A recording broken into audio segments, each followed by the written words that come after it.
Hello everyone, how are you all? I hope well and good. As you know, myself is Anil Kumar and I am here at this platform for the subject zoology. So हम हमारे regular session में animal histology वाले segment को देख रहे थे। उसमें हमने एपिथेलियल टिश्यू, कनेक्टिव टिश्यू और मस्कुलर टिश्यू को डिस्कस करा था। फिर हमारा आज का जो सेशन है वो है न्यूरल टिश्यू पर बेस्ड, जिसे कि अपन ने सेंसरी टिश्यू भी बोल दिया था। सेंसरी टिश्यू बिकॉज ये किसी भी स्टिमुलस को परसीव करने की कैपेबिलिटी रखता है, ये वाला टिश्यू जो होता है।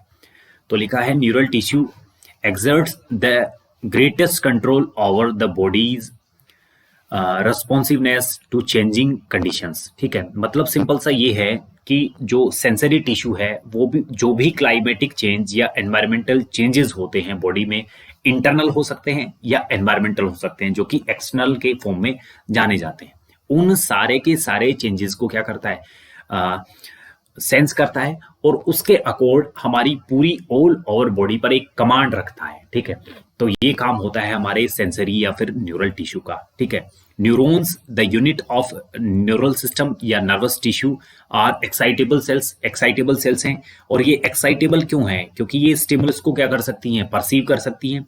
The neuroglial cell which constitute the rest of the neural system. ठीक है, यानी कि न्यूरोग्लियल सेल्स, बेसिकली मैं बात करूं, अगर कोई नर्वस टिश्यू है या न्यूरल टिश्यू है, न्यूरल टिश्यू किससे मिलकर बना होता है? न्यूरल टिश्यू में क्या होती है? न्यूरॉन्स, जो कि मेन सेल्स होती हैं, और होती है हमारी न्यूरोग्लियल सेल्स। ठीक है, ये दोनों कंपोनेंट मिलकर हमारा नर्वस टिश्यू या न्यूरल टिश्यू बनाती हैं। ठीक है, जो कि न्यूरोग्लियल सेल्स हैं वो rest of the neural system बनाती हैं और प्रोटेक्शन का और सपोर्ट करने का काम करती हैं। किसको? न्यूरल सेल्स को या न्यूरॉन्स को। ठीक है, तो neurons and the neuroglial sales make the neural tissue. Basically neuroglia make up more than 1/2 of the volume of neural tissue in our body। ठीक है, आधे से ज्यादा जो पार्ट बनाता है, यानी कि 1/2 पार्ट जो होता है, इससे कुछ ज्यादा हिस्सा बनाता है न्यूरोग्लियल सेल्स और इससे कुछ कम हिस्सा बनाता है हमारा न्यूरॉन वाला पार्ट। ठीक है, When a neuron is suitably stimulated, अगर किसी न्यूरॉन को अच्छे प्रकार से स्टिमुलेशन दिया जाए, एक इलेक्ट्रिकल डिस्टर्बेंस जनरेट होगा उसमें, which swiftly travels along its plasma membrane.